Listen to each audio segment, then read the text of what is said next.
Welcome to our Sunday worship service. I am Allie Pierce, and I'll be your celebrant this morning. I'd like to extend a special welcome to all those who are joining us for the first time. We are so very glad that you are here. If you've come in person, you should have received a welcome packet when you arrived. It's got a card in it.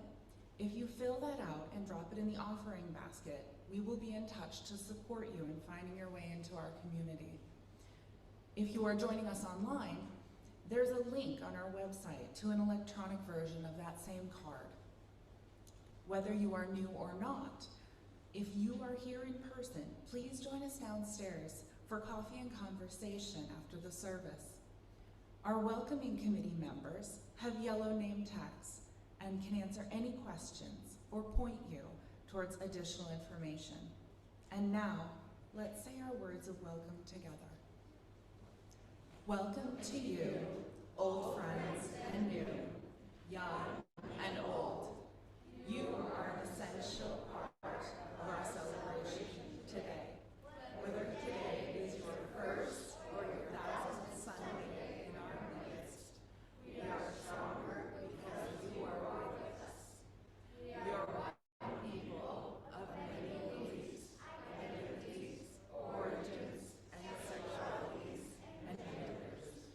We are all growing, all learning, all loved, body, mind, heart, and spirit, just as you are. You are welcome here. Now, we will take a moment to say hello across the technical divide. First, we are going to show the people joining us on Zoom. If you are at home, please turn on your camera. Now, people at home, wave. Now, people who are attending the service in our building, it's your turn to wave.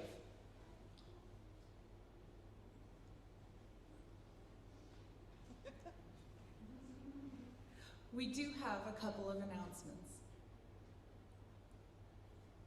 Do we? We don't. And here end the announcements. We preface our service by acknowledging our church was built on the ancestral homelands of the Nimipu, called Nez Perce, by the French-speaking traders.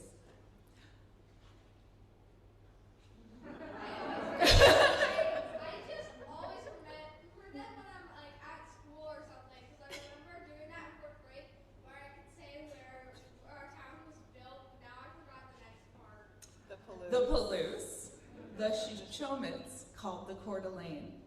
Let us pause and remember that we live on ground that is sacred, ground that was stolen, ground that cries out for justice and for responsible stewardship. May our remembering help us find the courage to do our part to restore wholeness to the earth and all her peoples. We also pause to light a candle and pray for peace. We hold in our hearts all those currently threatened by greed and imperialism, from the people in Ukraine to those in Burma and Somalia.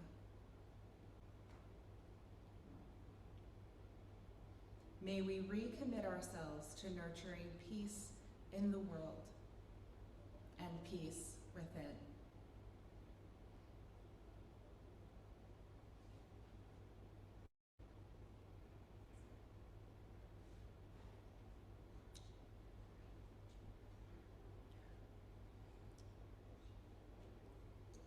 We are hoping that folks joining us via Zoom have a chalice or a candle to light and something to light with.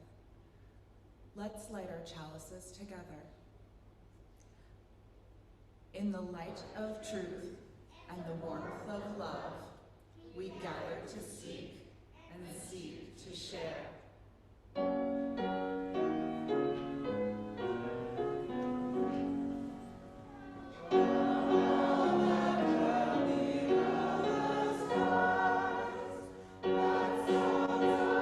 Let's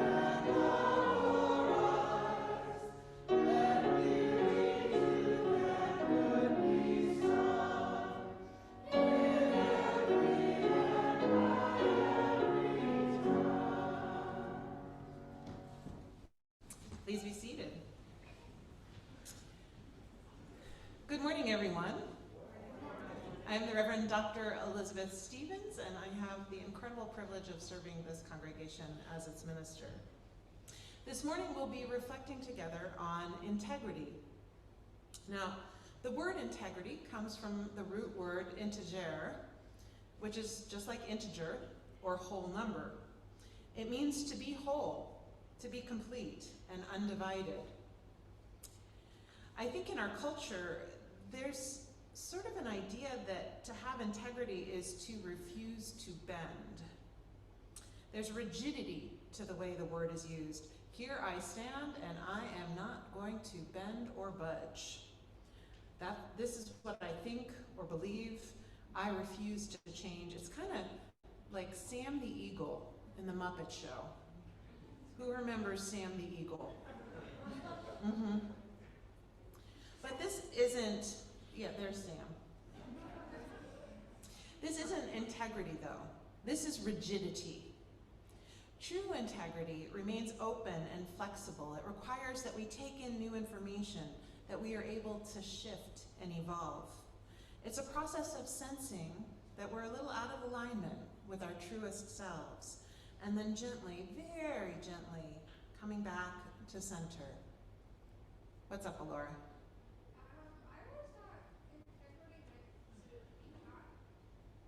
You thought integrity meant to be kind? To be kind. It's a close thing. It's a close thing, but not exactly the same. Kindness is about being honest and compassionate, and integrity is about being true to what we believe and who we are. So one of the things we believe is that it's important to be kind. So we have to be kind to stay in integrity. But integrity is just a little bit different. Is that helpful? Does that make sense? Awesome. Awesome possum. So,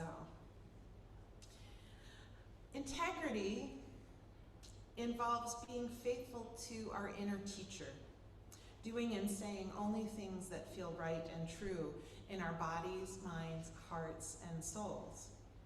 Now, because there are as many ways to be human as there are humans, from the outside, integrity looks different on all of us. It looks different from person to person.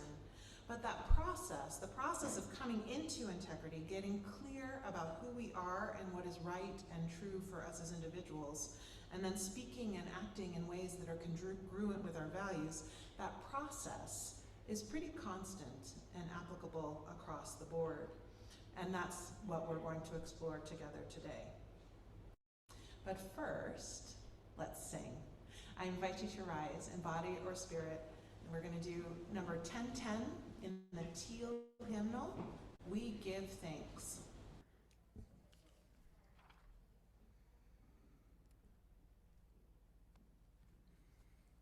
Now let's take a moment to engage in the practice of generosity together. For those of you able to make a financial contribution, the logistics are on the screen. We'd invite you to either copy down the information you need or simply to go to the website to make a donation. The web address is in the chat. For those of you who are newer or visiting from another part of the country, you may not be aware that we typically give away all the cash from our Sunday offering to local charities whose missions align with our values, a program called the Month of Sundays. Today's 5th Sunday collection will go to the scholarship fund established in the memory of Zana Kernodle, one of the University of Idaho murder victims. Please make checks out to the UUCP for Zana Kernodle Scholarship in the memo line. If you are donating online, you can choose Month of Sundays from the drop-down menu, and your donation made today will automatically be credited to the scholarship fund. In the spirit of love and the continuing work of the church, we will now take some time to practice generosity together.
I have one more thing to say about the offertory. I'm here on behalf of the Month of Sundays Committee, and we have a check to give out to ATVP, Alternative Violences on the Palouse, was our December Month of Sundays recipient. So, Letty, could you come up?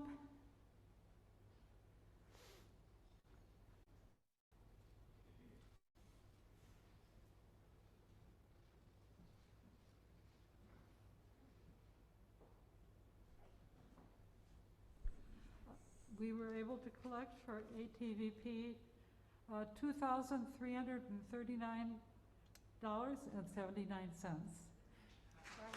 Thank you, guys. So on behalf of Alternative Violence and Toulouse, we would like to say thank you for this check, and God bless you guys. Thank you.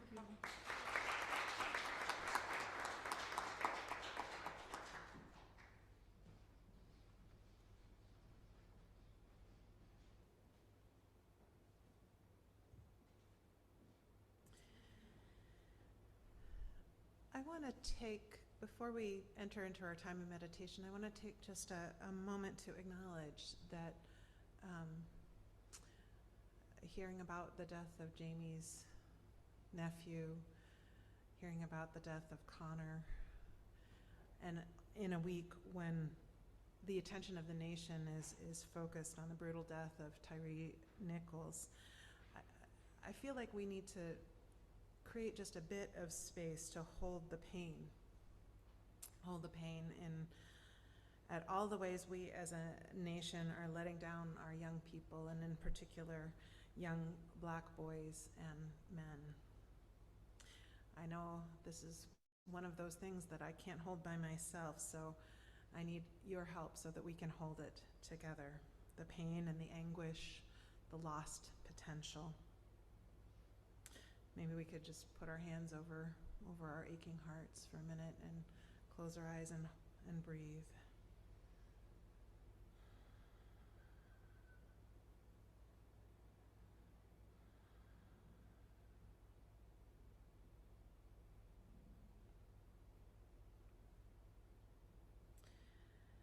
And then let's turn toward the dream, breathing peace and radiating hope, arms open, palms up.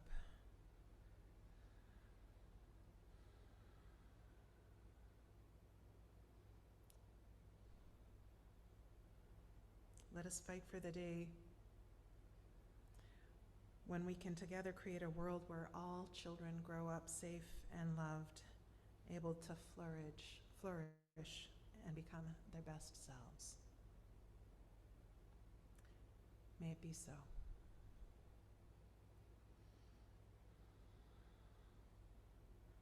And now let's enter together into our time of meditation. And I invite you to begin by just getting comfortable. Perhaps close your eyes. Let your breath slow and deepen if that feels natural and right. And then just check in with your body. Are there places that are holding tension? Maybe your neck or shoulders, low back, your jaw. Gently bring your attention to those tight places, and with each inhale, imagine support and care flowing through you to those clenched muscles or tendons. And then with each exhale, relax.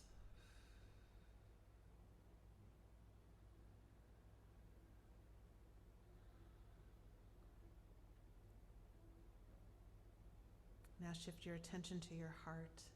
What feelings is it holding today? Grief, anger, fear, joy, love, peace. No feelings are off limits. No feelings are out of bounds.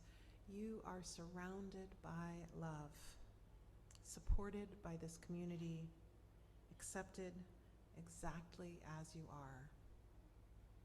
you and your feelings are held tenderly.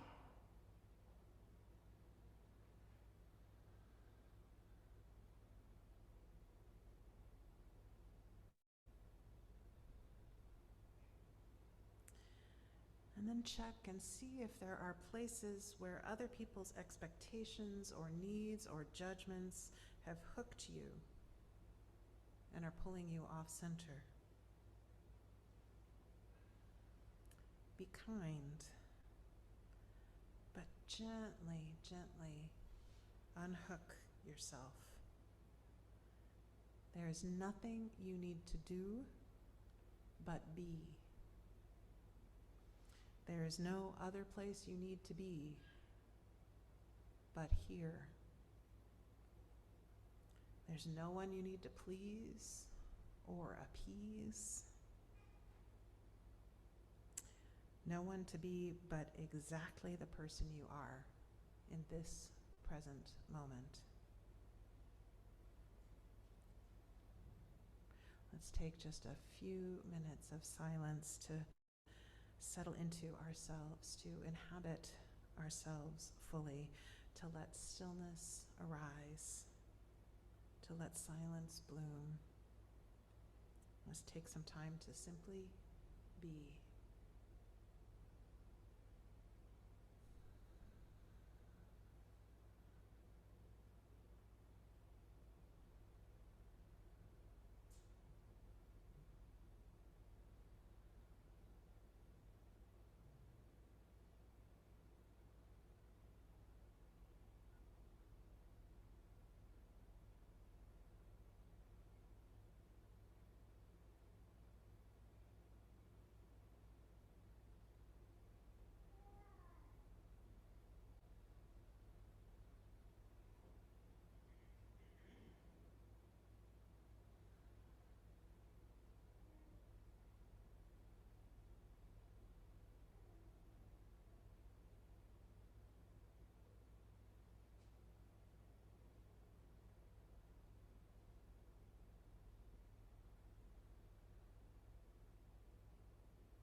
Amen, and blessed be.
Our reading this morning comes from a book called The Way of Integrity, Finding the Path to Your True Self by Martha Beck. When we grasp truth, any truth, from the correct solution to a math problem to the capacity for love, all of our ways of knowing align. We recognize this alignment as our ideal state of being. It feels calm, clear, still, open. That feeling is the inner teacher saying yes. The way of integrity is simply to listen to this voice, to sustain this feeling, not just occasionally, but often, even continuously. Individuals who can do this are venerated as spiritual masters. Another characteristic of the inner teacher, the most important one, is that you can feel it in all aspects of your being, body, mind, heart, and soul at once. The body's reaction to recognizing truth is relaxation, a literal, involuntary release of muscle tension. When we surrender to the truth, even difficult truth, our bodies may go almost limp and we begin breathing more deeply. When our minds recognize truth, we experience that invisible cartoon light bulb going on in our heads, the feeling of a riddle being solved. Aha, we think, or I get it, or of course, all the puzzle pieces fit. The math works, everything makes logical sense. To our heart, the ring of truth feels like a flower opening up. In total integrity, we're completely available to all emotion, overwhelming love, deep grief, terrible anger, sharp fear. The emotional pain of a hard truth is eased by our soul's response to aligning with reality. Around and beyond mere emotion, we feel a sense of freedom, a vast openness that includes all aspects of our experience. We connect with an unalterable stillness around and within us. There's space for pain, there's space for joy, and the space in which all sensations happen is made up of absolute well-being.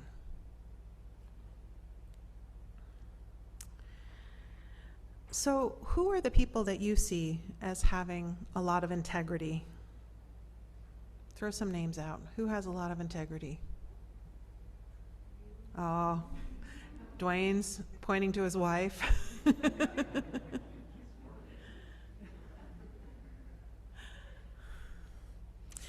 And what are characteristics that people who have integrity share? What are some characteristics? How do they feel when you interact with them? Courage? Excuse me? Honesty, courage, honesty, faith. Humility. Humility, they feel safe to be with, they feel trustworthy. They feel reliable. So I used to think that having integrity meant never wavering in our beliefs or our way of being, telling the truth even if it hurt people, refusing to compromise. That's how I understood integrity. But what I've come to understand is that to have integrity, we absolutely need to be willing to question our beliefs and change our behaviors. We need to be willing to evolve, to pay attention. I've come to see that it has less to do with speaking my truth to others and more to do with letting down the defensive barriers that keep me from hearing and seeing the truth, both out there in the world and others and in my own psyche. I've learned that integrity demands compromise. It demands flexibility. It requires a commitment to process over perfection. I think of it almost like walking on a balance beam, or as James was playing, I thought it's almost like tuning a guitar string, right? It's not like you get the the string in tune on your first try. You have to kind of go a little too far in one way and then a little too far the other before you find that balance point. So on a balance beam, you know, our bodies sense we're leaning too far in one direction or another, and almost without our conscious effort, the muscles contract and they pull us back to center.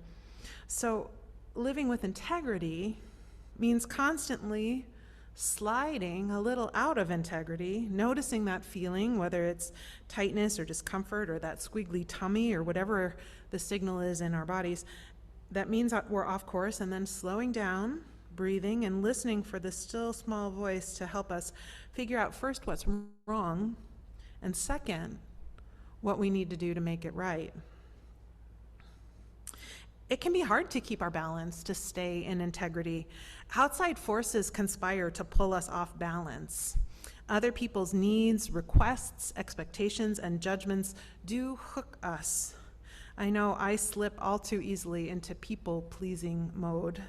It's my favorite way of sliding out of integrity. And if we're not careful, we get pulled all out of shape, like taffy. We wind up living a life that is reactive to the circumstances rather than authentic to the unique person we are. Instead of figuring out our unique way of being human, we keep trying on other people's ways, and when they don't fit, we blame ourselves. And we internalize the feeling that there's something wrong with us. So we spend billions of dollars on self-help books and apps and courses that supposedly will teach us how to become the best version of ourselves. And we forget that the only teacher worth paying any attention to is the one in here, the one inside us. So this framework for understanding integrity, the one offered by the author of our reading, The Way of Integrity, is deceptively simple to talk about and remarkably difficult to actually live. Her premise is that we often lose our way, but that finding it again is as simple as listening to our inner teacher and following the feeling of yes that arises in our body, mind, and soul. A psychologist, counselor, and life coach, Dr. Beck uses Dante's Divine Comedy as a metaphor for finding our authentic life path. According to Dr. Beck, we know we've lost our way when we begin to display clusters of characteristic symptoms she calls the dark wood of error syndrome.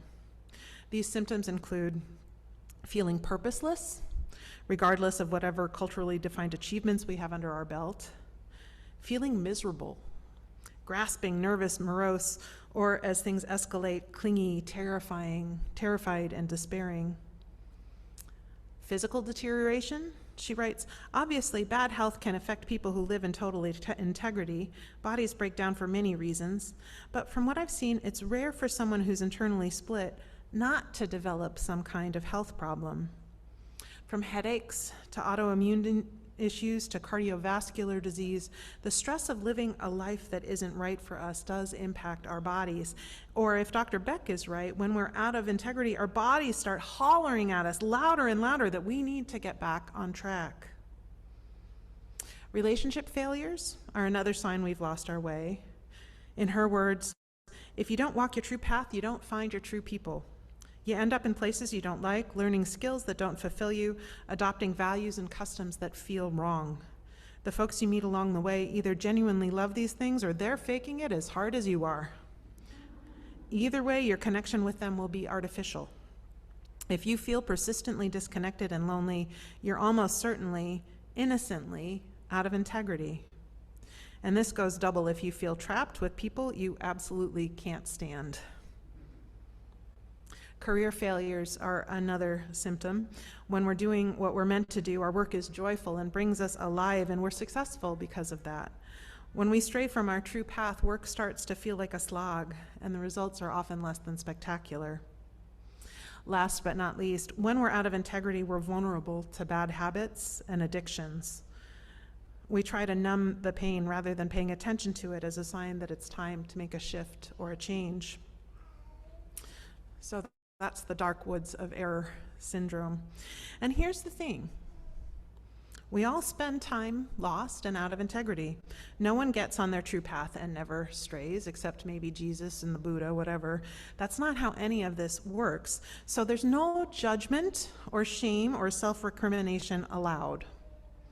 But we can watch for these symptoms in ourselves, knowing that when they show up, it may be time to do some recalibration. The first and most important step that starts to bring us back to the right path is to sink into the truth of the fact that we are lost.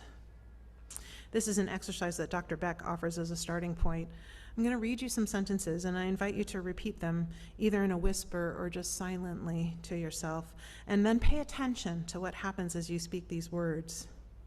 She writes, "Your pride may sting, your inner critic may put it up its back like a startled cat, but does your body relax a little? Does your breath deepen? Do you feel a battle easing in your gut, your heart, and your head?" So repeat quietly or silently after me. My life isn't perfect. I don't like the way things are going. I don't feel good. I'm sad. I'm angry. I'm scared. I'm not at peace. I can't find my people. I'm not sure where to go. I don't know what to do. I need help. So here's the thing. These sentences, they are all true. They are all true. At some point in our lives, every single one of these sentences will ring true for every single one of us, and sometimes they'll all ring true.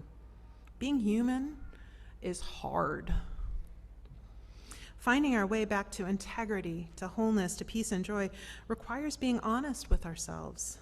We have to admit that we're unhappy and get real about why we are unhappy before we can pull ourselves back into alignment. Once we take that first step, when we're able to be honest with ourselves, it creates a little release, a little space. And if we're patient and still and attentive, our inner teacher will appear in that space and point us in the right direction.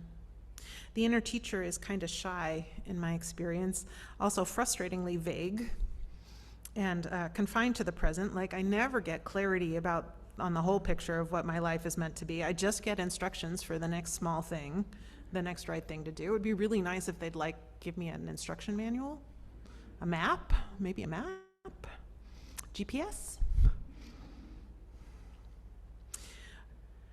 But that's not how it works. It's this little piece of clarity, and when it comes, I can sense it. My body relaxes, my mind quiets, and I feel just a little bit more peaceful and centered. One of my favorite ways to make decisions is to imagine I've already made them, and then check for that feeling, the yes that means I'm in integrity. So this is kind of a silly example, but I'm going to offer it anyway. So I saw my podiatrist this last week because I have a toe on my left foot that's frozen in a bent position. It's called a hammer toe. And the doctor said there's nothing to be done to fix it except to have surgery to fuse it. They're going to remove the joint that's frozen and put a pin in to keep the toe straight. He also said it's up to me, and I could not have the surgery and choose to just live with it the way it is. So I'm currently in discernment, which looks like this. I imagine I've decided not to get the surgery. Then I go for walks, I go for a run, I do yoga, and I imagine my toe is just gonna be the way it is. It's uncomfortable. It's a nuisance. Could I live with it? Probably. Does it feel right and good? Do I get an internal yes? Nope.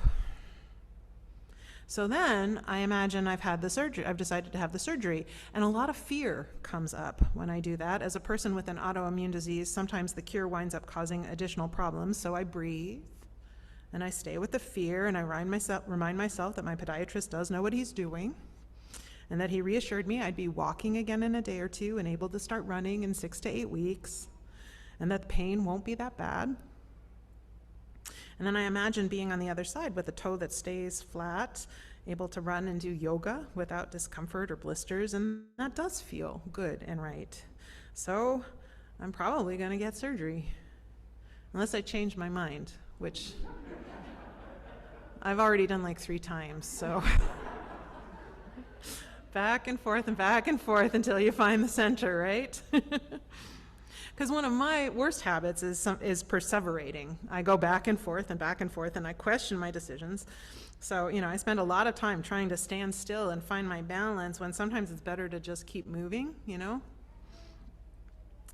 My spiritual director said I needed to break that habit and suggested that I find something that I could do instead when I notice that I'm perseverating. So, when it happens, I interrupt my thoughts and I internally recite this mantra that I learned from Karen Fonts in her yoga class, the Anusara invocation, or the invocation to the inner teacher. It goes like this. Om Namah Shivaya Gurave Satchidananda Murtaye Nishprapanchaya Shantaya Niralambaya Tejase Om. So I notice I'm perseverating. It's like, no, we're not going to do that. Back to the mantra. Back to center. Back to integrity. It doesn't always give me clarity about what to do next, but it brings me back to this place of trust. Trust that when it's time to make the final decision, my inner teacher will finally give me instructions. My inner teacher will know what to do, and I will in turn do what my inner teacher is telling me to do. Now, sometimes coming back into integrity requires big changes, which invariably involve big loss. Our inner teacher can invite us to take a leap of faith.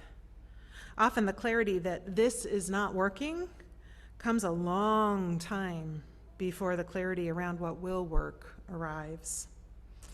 And that in-between time is terribly uncomfortable. What helps me is remembering that when I trust my inner teacher, when I listen and wait and continually do the work of coming back into integrity, I'm happier, I'm healthier, I'm whole. Life goes better when I let go and trust the process. When I try to hang on to the status quo, I just prolong the misery. It's like ripping off a Band-Aid. You just got to do it sometimes.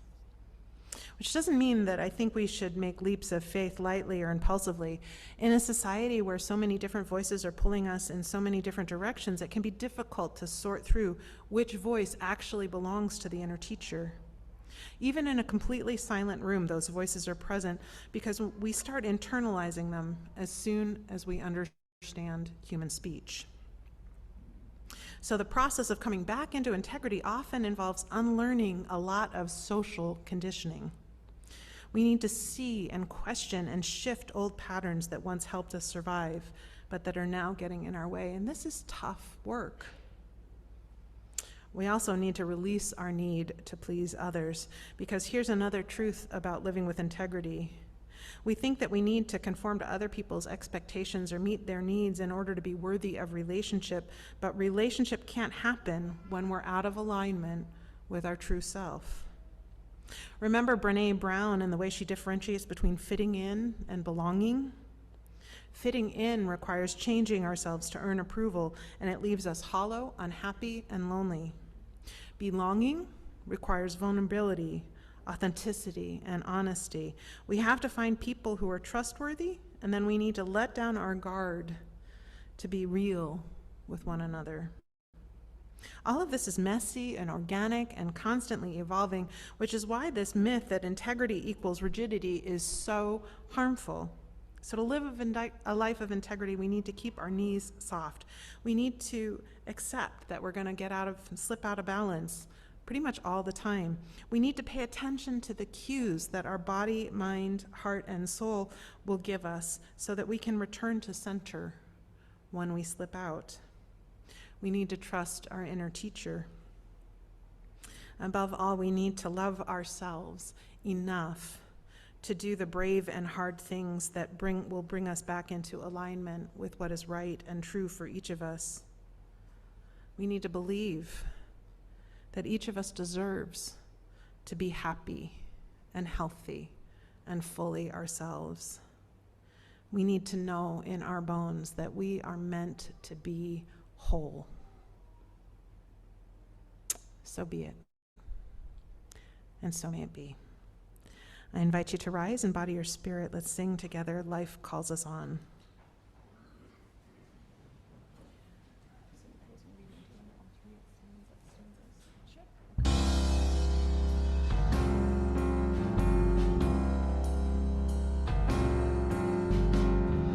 Here in reverence now we gather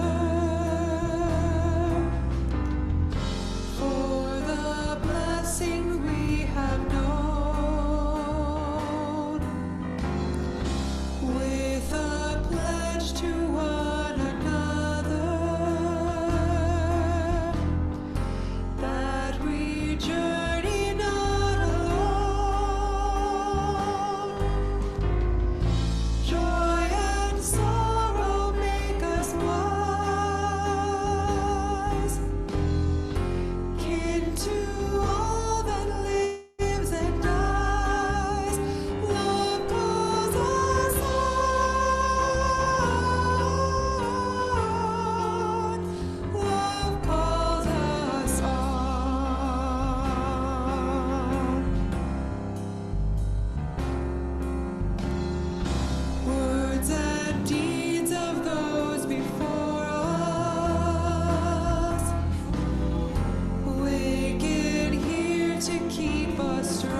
Please be seated. Our closing reading is The Journey by Mary Oliver. One day you finally knew what you had to do and began. Though the voices around you kept shouting their bad advice, though the whole house began to tremble, and you felt the old tug at your ankles, "Mend my life," each voice cried. But you didn't stop.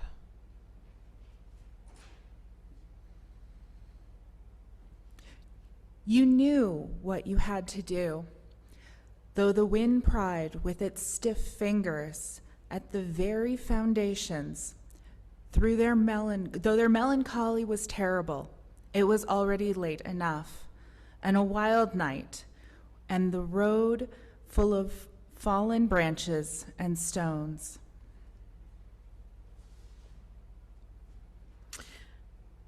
But little by little, as you left their voices behind, the stars began to burn through the sheets of clouds, and there was a new voice, which you slowly recognized as your own, that kept you company as you strode deeper and deeper into the world, determined to do the only thing you could do. Determined to save the only life you could save. For our sung benediction, we're going to sing, "There is a Love." I invite you to rise in body or in spirit.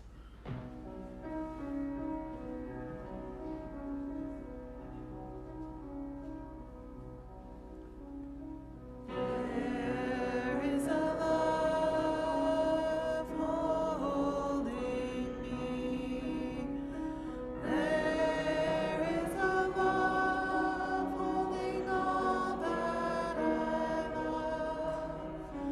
There is a love holding all.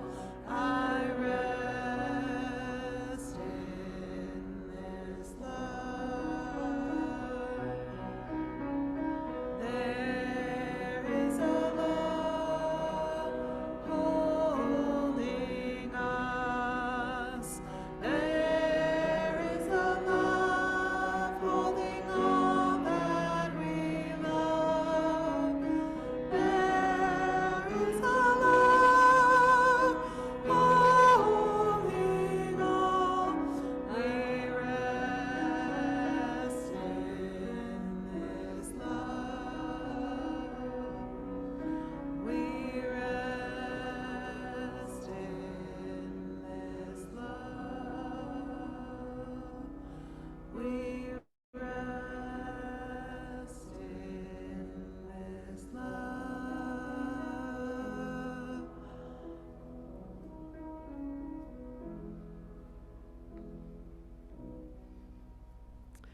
Please join me in the words to extinguish our chalice.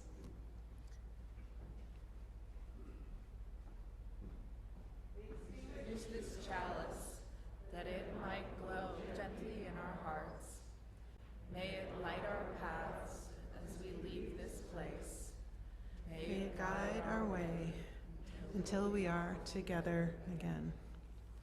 So my answer to that question, who do you think of as having great integrity, was basically all of you. I so admire and love you, and I know that nothing that I said today you don't already know and live in every fiber of your being. So consider it a reminder that we're in this together, that we're allowed to be imperfect, and that all we need to do is come back to center and take it one breath at a time. I love you all. Go in peace. And join us downstairs for coffee.